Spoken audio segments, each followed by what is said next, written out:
السلام علیکم عزیز طلبہ اور طالبات، امید ہے کہ آپ سب اپنے اپنے گھروں میں اللہ کے فضل و کرم سے بخیر وعافیت سے ہوں گے۔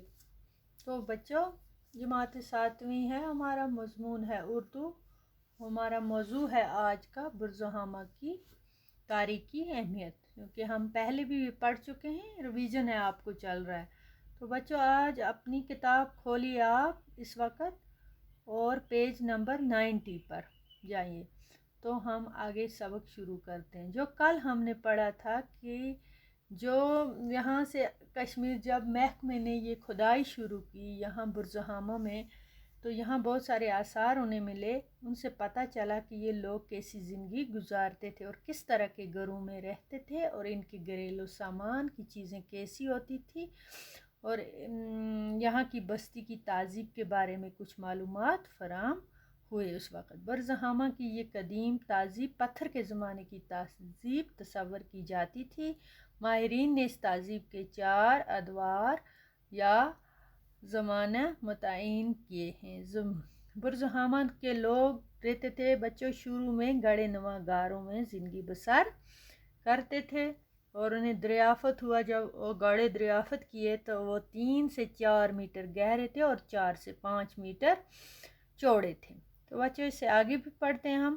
ان گڑھوں کو نوکیلے پتھروں سے کھودا گیا تھا۔ ان کے دہانے نسبتاً تنگ تھے۔ کیا تھے؟ ان کا منہ جو تھا اوپر سے تنگ تھا۔ بعض گڑھوں میں دیوار کے ساتھ دبے ہوئے تھے، بالکل جوڑے ہوئے تھے، بنے ہوئے تھے دیوار کے ساتھ، جن کے ذریعے سے لوگ ان میں اتر جاتے تھے۔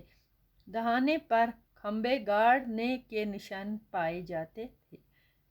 اس وقت نشان ان کے پائے جاتے تھے، کھمبے گاڑنے کے نشان پائے جاتے ہیں۔ لگتا ہے کہ برف اور بارش سے بچنے کے لیے کہتے ہیں کہ اور گڑھوں کو محفوظ رکھنے کے لیے ان پر چھت بنائی جاتی تھی۔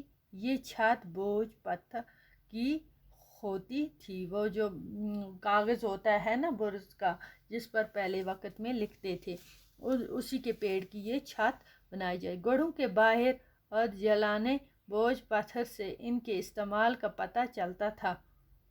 گڑھوں میں راکھ اور کوئلہ دریافت ہوا ہے، اور اس بات کا اشارہ ہے کہ ان میں لوگ رہتے تھے اور چولہا جلاتے تھے۔ ایسے آثار بھی ملے ہیں جن سے پتہ چلا ہے کہ گرمیوں میں یہ لوگ گڑھے سے باہر بھی چولہا جلاتے تھے۔ کشمیر کے یہ قدیم باشندے گڑھوں میں شاید اس لیے رہتے تھے کہ موسم سرما کی شدید سردی اور برف باری سے محفوظ رہیں۔ البتہ ابتدائی دور میں یہ لوگ مٹی کے برتنوں کا بھی استعمال کرتے تھے۔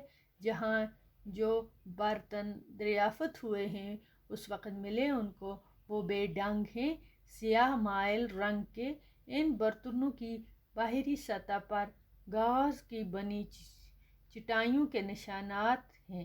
ہاتھ سے بنائے گئے ان برتنوں کو سکھانے کے لیے شاید چٹائی کا بولتے ہیں استعمال کرتے تھے۔ وہ مٹی کے برتن بنائے جاتے تھے اور سیاہ کالے رنگ کے ہوتے تھے، جب سکھانے کے لیے رکھا تھا تو وہ شاید لگتا ہے کہ چٹائی پر، کیونکہ اس کے اوپر چٹائی کے نشانات پائے گئے۔ اس طرح کے برتن شمالی چین اور بلوچستان میں بھی دریافت ہوئے ہیں۔ تو بچوں، یہ سبق ہم نے اتنا پڑھا، آگے بھی پڑھیں گے اس کا دوسرا حصہ کل۔